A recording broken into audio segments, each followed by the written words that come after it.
All my life I've wondered about life beyond the Earth. On those countless other planets that we think circle other suns, is there also life? Might the beings of other worlds resemble us, or would they be astonishingly different? What would they be made of? In the vast Milky Way galaxy, how common is what we call life? The nature of life on Earth and the quest for life elsewhere are the two sides of the same question, the search for who we are. All life on our planet is closely related. We have a common organic chemistry and a common evolutionary heritage, and so our biologists are profoundly limited. They study a single biology, one lonely theme in the music of life. Is it the only voice for thousands of light years, or is there a cosmic fugue, a billion different voices playing the life music of the galaxy?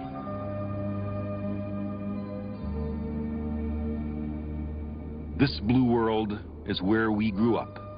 There was once a time before life. Our planet is now burgeoning with life. How did it come about?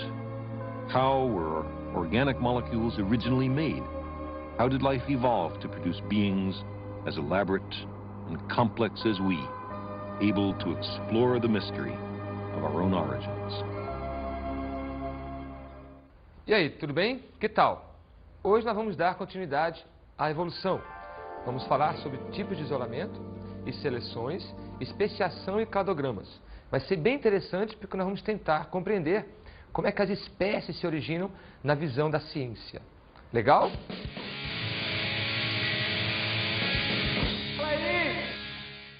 Vocês acreditam na evolução das espécies? Depende. Depende do quê? Depende como a ciência baseia isso, né? A ciência tem provas que não são exatamente comprovadas, são teorias. Então não tem como acreditar numa coisa só em teoria. Não sei, mas eu acredito. O homem foi evoluindo a partir do momento que começou a adquirir mais conhecimento e foi aprendendo e foi, talvez até por uma própria necessidade de sobreviver. Diariamente nós recebemos, nosso organismo vai se transformando a célula, vai se renovando, como também elas vão morrendo e vai renascendo outras. É uma transformação, é uma dinâmica. Com a simbiose, digamos, o contato das espécies com o planeta, com o meio em que vivem. Bom, pelo que conta a ciência, que a Terra explodiu lá e surgiu o homem. Evolução é natural, né? Tudo evolui, na verdade. Olha, eu acho que é relativo, esse negócio de evolução. Porque existe uma evolução comportamental, eu acho que não é uma evolução, tipo, a evolução comportamental não é, digamos, uma própria evolução. Eu acredito na evolução, mas eu acredito que as coisas mudam, que as coisas vão mudando, que você vai adquirindo conhecimentos, pensamentos e assim as coisas vão mudando. Acho que é um ciclo. A gente está em constante mutação, então isso pode tanto evoluir como regredir, mas a gente está mudando. Acho que seria isso. Você viu só? Há uma confusão muito grande, mas no final as pessoas entendem um pouquinho sobre a evolução. Mas para começar a entender mais sobre a evolução, sobre a origem das espécies, vamos dar uma introdução sobre uma diferenciação, né, sobre o que é microevolução e macroevolução. A microevolução acontece dentro da própria espécie. O que significa dizer isso? É a análise da evolução a nível do próprio organismo, aquelas modificações que vão acontecendo no corpo da espécie, no corpo do indivíduo, e vai se propagando ao longo do tempo. Exemplo, de repente muda um pouco a minha cor aqui, de repente muda um pouco a altura ali, de repente muda um pouco o fígado ocular, e o indivíduo então vai sofrendo pequenas modificações que somadas vão determinar a macroevolução. E o que seria a macroevolução? Então seria a soma de todas as microevoluções que acontecem na espécie, em cada indivíduo. Eu sei que é meio complicado, mas vê se tu vai entender agora. As modificações que acontecem no corpo do indivíduo, ou seja, daquele indivíduo que pertence àquela população, essas mudanças ao longo do tempo são chamadas de microevoluções. O indivíduo pertence a uma espécie, pertence a um grupo populacional. As mudanças que acontecem ao longo do tempo com toda aquela população, ou seja, com todos aqueles organismos ao longo do tempo é a chamada de macroevolução. Deu para entender isso ou não? Tranquilo?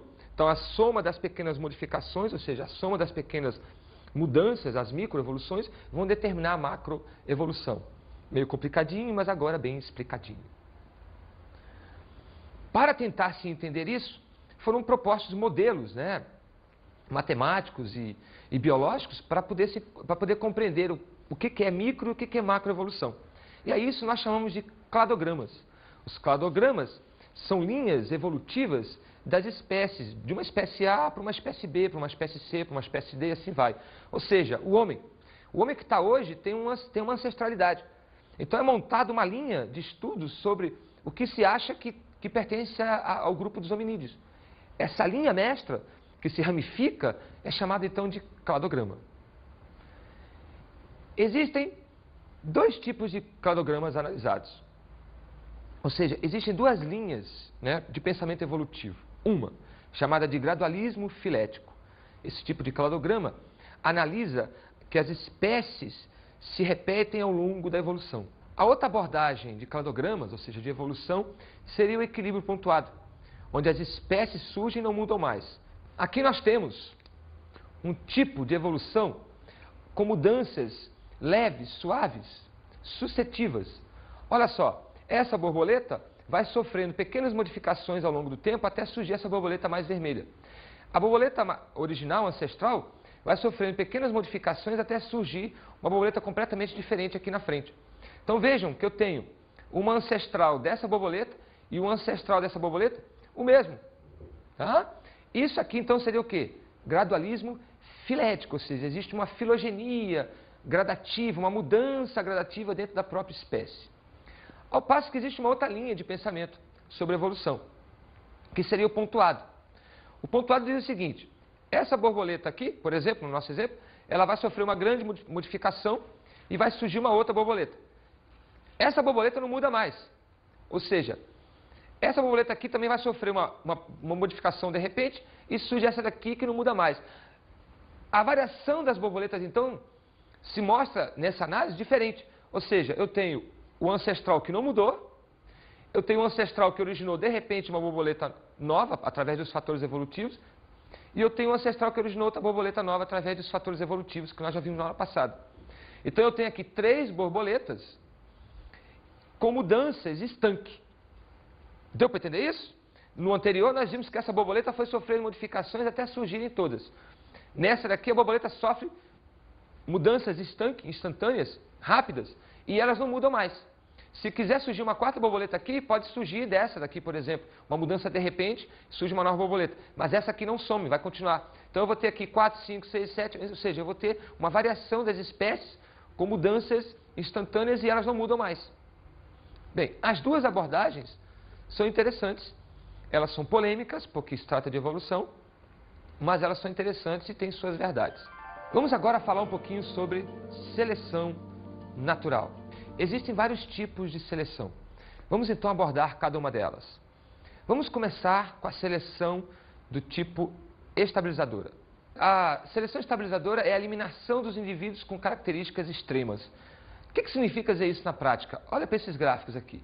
Eu tenho uma população original, essa população sofre as intempéries, ou seja, as variações do ambiente, e aí acontece que os extremos foram eliminados, ou seja, e sobraram as espécies bem adaptadas. Vejam que houve uma estabilidade, ou seja, houve uma homogeneidade das espécies. Fernando, eu não estou entendendo nada desse pedacinho. O que significa dizer isso? É simples. Eu tenho vários indivíduos com características diferentes. Aí o ambiente está sofrendo modificações. Esses indivíduos que têm características muito especializadas, ou seja, um super felino, um super predador, ele pode não estar mais conseguindo se adaptar a essas novas condições do ambiente. Então, de repente, faltou comida, está faltando coelhos, por exemplo, no ambiente. Os super predadores, aqueles que só comem coelhos, eles não vão mais conseguir comer, logo não vão conseguir sobreviver, logo não vão conseguir reproduzir. Então, eu posso dizer que todos os grandes predadores, ou seja, aqueles caras que só comem coelho, eles vão começar a morrer e vão entrar em extinção. Mas tem um outro grupo de predadores mais light. Eles comem coelho, mas comem sapo, comem cobra, sei lá, enfim. Esses que agora não tem mais coelho vão conseguir sobreviver porque tem outras alternativas de comida. aqueles que são muito especialistas vão acabar sendo eliminados. Ou seja, eu estou mais ou menos que homogeneizando as populações. Eu estou estabilizando um padrão genético, eu estou estabilizando um grupo populacional. Tranquilo? E aí surge um outro tipo de seleção, que é a seleção disruptiva. A seleção disruptiva, ela é o oposto da que nós vimos anteriormente. Ela elimina os indivíduos mais ou menos com as características medianas, favorecendo indivíduos com características específicas. Pois é, a seleção, ela age em todas as formas possíveis. Então, se desfavorece os indivíduos específicos, há momentos que também favorece esses indivíduos específicos e desfavorece os não específicos. Olha só, eu tenho uma população original, eu tenho um meio ambiente agindo aqui, e os indivíduos que estão mais ou menos em equilíbrio, sofrendo uma competição muito grande. E eles não estão conseguindo ganhar desses indivíduos que são mais especializados nessas novas condições do ambiente. Então, o que vai acontecer? Essa população central começa a desaparecer. Esses indivíduos mais no centro começam a sumir. E começam a se manter as populações mais especializadas, mais extremistas. Deu para entender? O que eu quero dizer para ti é, se o ambiente tinha comida, tinha coelho, vamos dar o nosso exemplo do coelho de novo. Se tinha os coelhos para um superpredador, na verdade agora só vai existir coelho. Não vai existir mais sapo nem cobra. E aí o que vai acontecer? Como os superpredadores são especializados em comer coelho, não vai sobrar coelho para os caras que comem sapo, que comem cobra, que não são tão especialistas em comer coelho, mas são especialistas em comer vários tipos de animais. Então o que vai acontecer é que esses caras que tinham um lastro de comida maior, eles não vão conseguir competir com esses que são tão especialistas. Deu para entender? Então a população desses indivíduos especialistas vai começar a ser favorecida em detrimento dessas não tão especialistas. É o inverso que nós acabamos de falar. Um outro tipo de seleção é a seleção direcional. Ela seleciona características muito específicas. Como assim, Fernando? Específicas demais. Ela toma rumos que poderiam não ter tomados. É o exemplo, por exemplo, dos antibióticos. Tem uma população, mais ou menos lá de bactérias, aí eu taco antibiótico ali. Eu vou matar quase todas as bactérias, mas vai ter um grupinho resistente. Ah, é por isso que a gente então não pode tomar antibiótico à toa? É. Porque se eu tomar antibióticos à toa, eu vou estar eliminando as bactérias não resistentes, mas eu estou selecionando as bactérias resistentes. Ah, Fernando, tá enrolado, eu preciso ver de novo. Então vem aqui comigo. Eu tenho aqui uma população original, mais ou menos em equilíbrio, e essas espécies aqui em vermelho, então, não estão conseguindo se adaptar a essas mudanças que estão acontecendo no meio. Ou seja, as bactérias não resistentes estão morrendo ao antibiótico. E essas bactérias aqui estão sobrevivendo ao antibiótico. Então o que vai acontecer? Esse gráfico aqui sofre uma mudança. Então as espécies em relação a esse gráfico aqui, ó, as espécies que estão sobrevivendo estão tomando uma nova direção, estão tomando um novo rumo evolutivo. Se não fosse o antibiótico agir sobre essas espécies, elas existiriam e o gráfico ficaria normal, como está no original. Tranquilo? Beleza? Então agora deixa eu te dar mais uns exemplos rapidinho para isso. Imagina que tem um ambiente contaminado com radiação. E tem lá um grupo de plantas, 8 ou 80. Vão existir plantas adaptadas à radiação. E vão existir plantas que não são adaptadas à radiação. As plantas que não são adaptadas à radiação vão morrer. E as que não... Então, que tipo de evolução estarão acontecendo? As plantas que estão adaptadas à radiação vão sobreviver. E no outro lado você tem as plantas que não estão adaptadas à radiação vão morrer. Mas elas só podem sobreviver fora da radiação. Então eu tenho um ambiente com radiação selecionando um grupo de plantas e eu tenho um ambiente sem radiação selecionando outro grupo de plantas. Veja o que está acontecendo? Está acontecendo uma evolução disruptiva. Eu tenho dois grupos de plantas existindo em ambientes diferentes. Se eu mudar essas plantas, elas vão se extinguir. Se eu botar a que vive em radiação num lugar bom, e se eu botar a que vive uma planta no lugar bom em um lugar ruim, elas vão morrer e as espécies vão ser, e a espécie vai junto. A disruptiva é dessa forma. Deu para entender? A direcional é a forma dos antibióticos. É a forma dos inseticidas. Se tu coloca, por exemplo, um inseticida no ambiente e esse inseticida vai matar então os mosquitos, por exemplo, as baratas, enfim, menos adaptadas. Os mais resistentes vão sobreviver. Eu estou dando rumo para a história desses mosquitos dessas moscas e dessas baratas. Tranquilo? E um outro exemplo que eu posso dar, que é a estabilizadora. Exemplo, quando cai uma tempestade, as aves que têm asas muito longas, elas acabam morrendo, porque acabam sofrendo as consequências do vento e tal. E as que têm asas mais curtas conseguem sobreviver mais às variações do vento. E elas conseguem pousar e conseguem sobreviver. Então, o que está acontecendo? Eu estou homogeneizando as populações. As aves que têm asas mais interessantes sobrevivem. As que têm asas muito largas, muito longas, não sobrevivem. Ou seja, eu estou determinando uma estabilidade nessas populações. Então, esses exemplos vão te ajudar a entender, mais ou menos, a grande diferença entre esses 3 tipos de evolução, que são muito complicadinhos de entender. Tá legal? Volta a fita, volta a fita, volta a fita, volta o DVD 10 vezes nesse assunto, até tu pegar as referências. Um outro tipo de seleção que existe é a seleção sexual, onde os indivíduos escolhem as suas linhagens a partir de critérios históricos seus. Por exemplo, o pavão que for mais colorido e que mostrar melhor as suas penas, consegue chamar a atenção do pavão fêmea.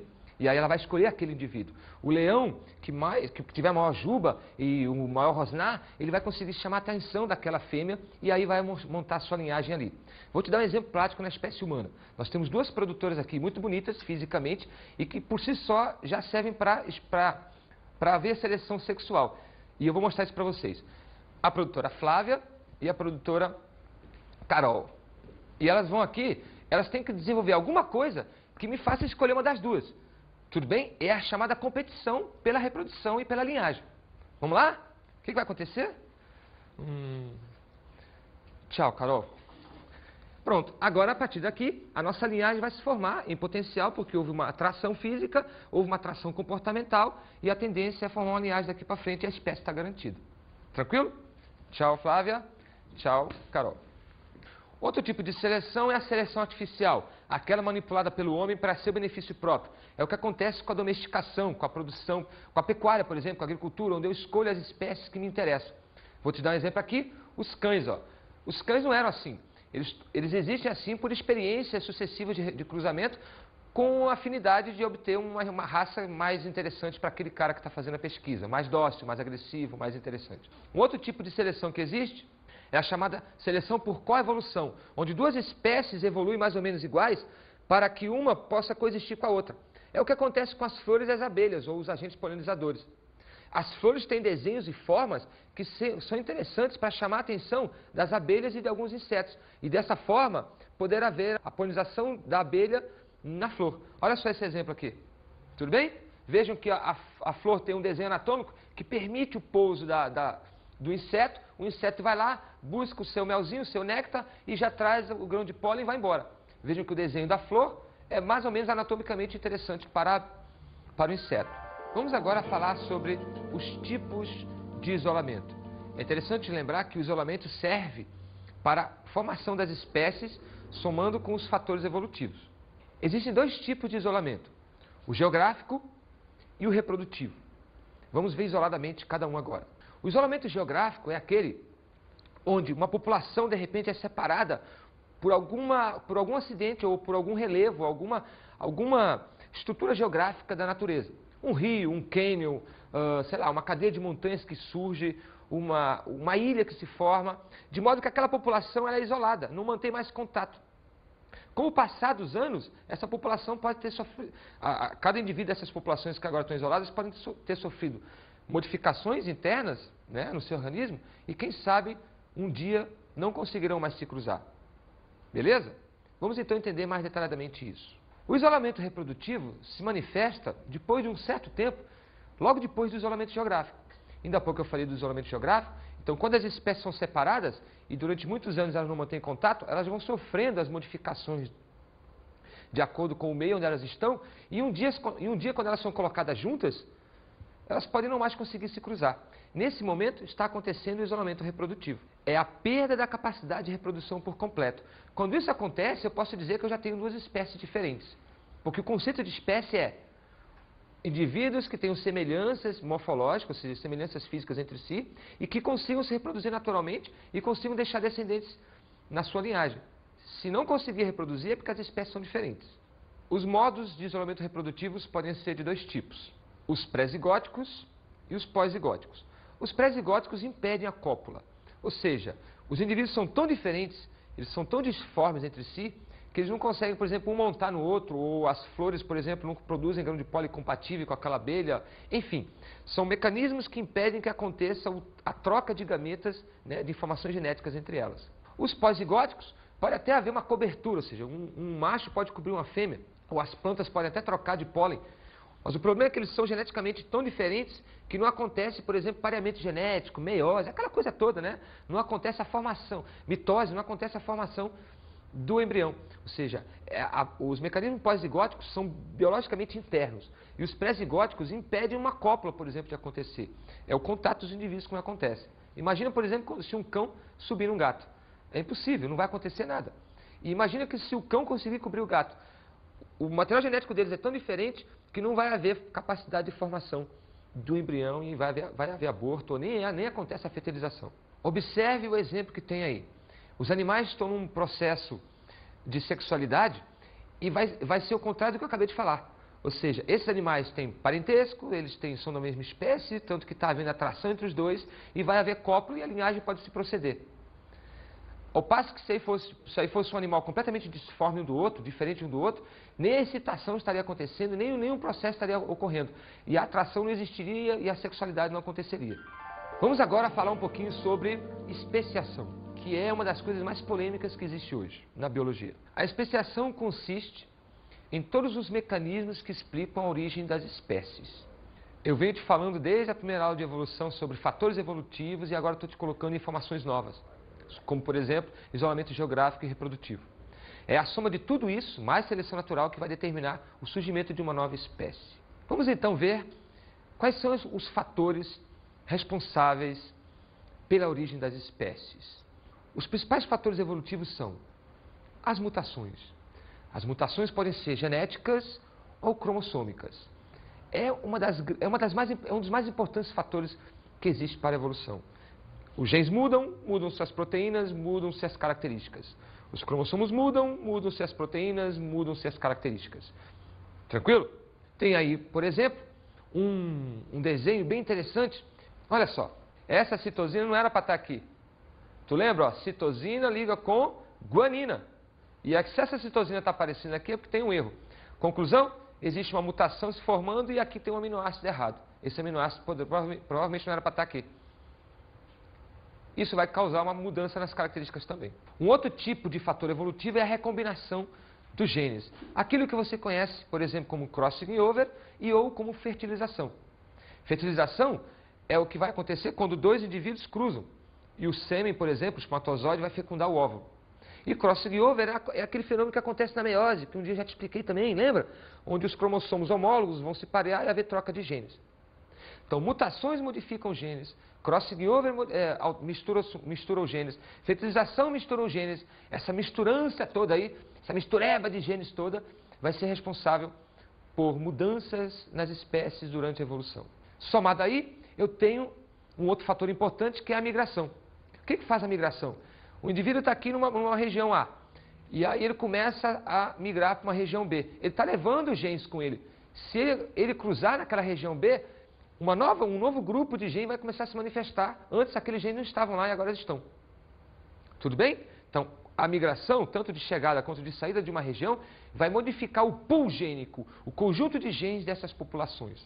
A isso nós chamamos então de fluxos dos genes. Na espécie humana, o fluxo genético acontece em grande quantidade. Um outro fator, agora um fator mais externo, né, seria o isolamento geográfico. Todos esses genes que estão se misturando na população de alguma forma, estão sofrendo alterações, enfim, tudo que está acontecendo geneticamente naquela população pode sofrer a ação do isolamento geográfico. O isolamento geográfico vai induzir a um isolamento reprodutivo. E é justamente isso. O isolamento reprodutivo é consequência do isolamento geográfico. Aquilo que nós acabamos de falar. Duas espécies não mais conseguirão se reproduzir depois de muito tempo isoladas. A seleção natural seria o último grande fator que vai agir sobre tudo isso que eu acabei de falar. Depois dessas alterações genéticas todas, migração de genes para lá e para cá, ou seja, tudo o que aconteceu com o indivíduo, e no final vai estar sendo escolhidas as melhores modificações que aconteceram. Ou seja, ao pé da letra, estou querendo dizer que a seleção vai escolher a melhor mistura de genes, o melhor grupo de genes, ou seja, os melhores indivíduos, os mais bem adaptados àquelas condições. Existem alguns modelos para explicar a especiação. Nós temos aí o modelo chamado de evolução alopátrica e a evolução simpátrica. A especiação alopátrica consiste numa barreira que surge entre uma população E dessa forma, essa barreira vai proporcionar que as espécies não entrem mais em contato e no futuro aconteça o isolamento reprodutivo e no futuro essas mudanças são tão grandes que elas não podem mais cruzar, determinando que as espécies são diferentes. Há duas formas de acontecer esse tipo de seleção. São chamadas de vicariância e peripátrica. A seleção por vicariância é uma das mais interessantes. Tem uma população e no meio dessa população, de repente, acontece... Vamos brincar da imaginação.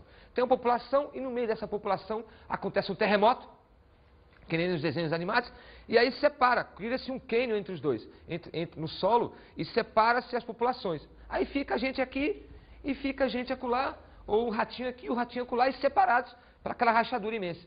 Esses ratos nunca mais vão poder ter contato entre eles. E o que vai acontecer? Como aquele ambiente vai sofrer mudanças, e esse ambiente aqui vai sofrer mudanças, os caras vão respondendo a condições diferentes. E pode ser que essas mudanças vão originar características tão diferentes que um dia, quando eles se encontrarem, não consigam mais se reproduzir. Mas ao pé da letra, a vicariância é o surgimento de uma barreira, um rio que surgiu no meio do nada, uma rachadura no solo, um cânion, uma montanha que surgiu, ou seja, um isolamento das populações, de modo que cada uma evolua separadamente. E aqui nós temos então um esqueminha para ajudar a pensar no que eu acabei de falar. População original, surgiu uma barreira, um rio, um cânion, uma ilha, enfim, e as populações são separadas, cada uma toma seu rumo, baseado em mutações diferentes, aquilo tudo, crossing diferente e tal. E de modo que as diferenças que vão surgindo, gradativamente, vão modificando tanto essas populações da original, que um dia, quando essa barreira não surge mais, ou quando a população é colocada em contato, elas não conseguem mais se reproduzir. Ou por mecanismos pré-zigóticos ou pós-zigóticos. Aquilo que eu acabei de falar sobre isolamento reprodutivo. De modo que, não conseguindo mais se reproduzir, eu posso definir que essa espécie aqui é diferente dessa espécie aqui. E ambas são diferentes da original. Tá? Vamos agora analisar a seleção peripátrica, que também é um tipo de alopátrica. A peripátrica acontece quando um indivíduo de uma população se desgarra, ou seja, ele sai, ele migra para uma outra região distante. Vamos ver o que vai acontecer aqui nesse desenho. Uma população original, aqui 1 milhão de ratos. Aí esses ratinhos, um grupo deles, 150, 200 ratinhos vão migrar, vão entrar num navio aí da vida e vão para um outro continente.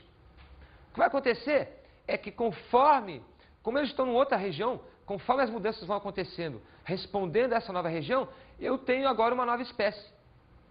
Uma espécie fundada pela anterior. Tudo bem? Representada por indivíduos isoladamente. Então eu tenho uma população que se desgarra um grupo, esse grupo então, depois de muitos anos num novo ambiente, vai formar uma nova espécie. E eu tenho um exemplozinho para te mostrar aí. Olha só, nos Estados Unidos, esse camundongo bem mais escuro, uma espécie, esse camundongo bem mais claro, com listrinhas, uma outra espécie. Eles migram e se distanciam entre si. De modo que, de repente, aqui é mais frio, porque sob influência do Canadá, do Alasca, e aqui é mais quente, porque sob influência do México, do Equador. Então, esses ratos respondem a condições ambientais diferentes, eles agora estão se modificando, e quem sabe, quando esses ratos um dia se encontrarem, não mais consigam se reproduzir. Então, depois do isolamento geográfico, vai acontecer o isolamento reprodutivo. E vamos falar agora da especiação simpátrica. Esse tipo de especiação consiste numa mudança que acontece com os organismos dentro da população. Ou seja, é diferente da alopátrica. Na alopátrica há uma separação dos indivíduos, por uma barreira biológica, por uma barreira geográfica, enfim. Na simpátrica não. Os indivíduos convivem. Só que acontece uma mutação de repente com esse grupo, um grupo lá dentro da população, e eles não conseguem mais cruzar, não conseguem mais manter contato entre eles, a nível de cruzamento mesmo. Então, de repente, tem uma população lá de ratinhos, onde todos os ratinhos são amarelos. E aí, de repente, nasce uma linhagem de ratos, todos pretos.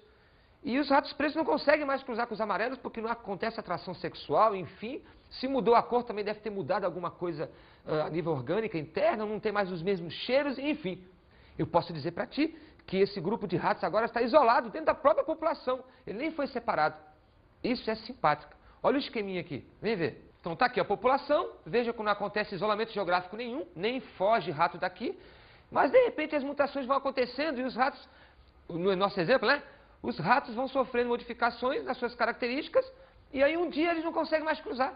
Não sofrem atração nenhuma, não conseguem copular, não conseguem fazer nada. E eu posso dizer então que eu tenho espécie 1 e espécie 2, que surgiram de uma espécie original. Tá? É bem contestada a simpátrica em relação à alopátrica. Das duas, a alopátrica é mais aceita para explicar a evolução ou especiação.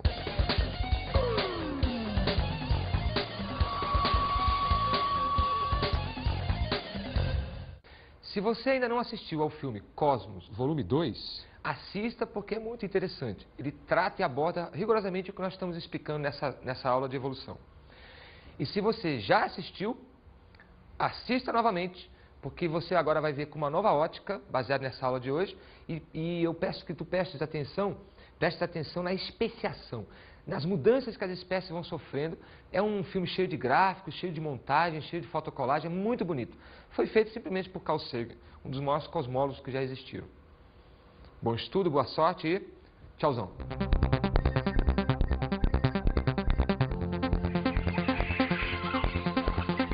Na aula de hoje aprendemos sobre tipos de isolamento e seleções, especiação e cladogramas. Observamos o processo da seleção natural das espécies. A seleção natural acontece a partir de fatores evolutivos com os organismos e do isolamento geográfico, isolamento reprodutivo. Seleção natural pode ser de várias formas, como por exemplo disruptiva, sexual, coevolução, enfim, vários tipos de seleção acontecem ao mesmo tempo com os organismos. Analisamos os tipos de isolamento. O isolamento pode ser de dois tipos, o geográfico e o reprodutivo. O geográfico pode ser alopátrico e simpátrico. E o reprodutivo pode ser pré e pós-reprodutivo. E falamos sobre a especiação. Especiação é um conjunto de todos os mecanismos responsáveis pela origem de novas espécies. Incluem-se aí os fatores evolutivos, como mutação, por exemplo, o isolamento geográfico, o isolamento reprodutivo e a ação da seleção natural sobre todas essas mudanças que estão acontecendo no organismo. Bons estudos!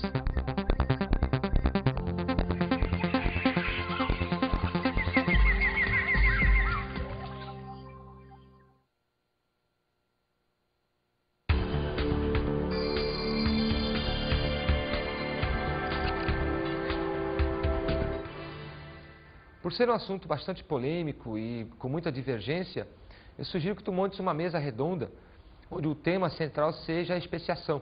Vai ser bastante interessante, bastante interativo com os alunos e didaticamente importante, porque serão várias abordagens, várias cabeças falando sobre o mesmo tema. Tudo bem? Eu te aconselho a isso. Bom trabalho e até mais.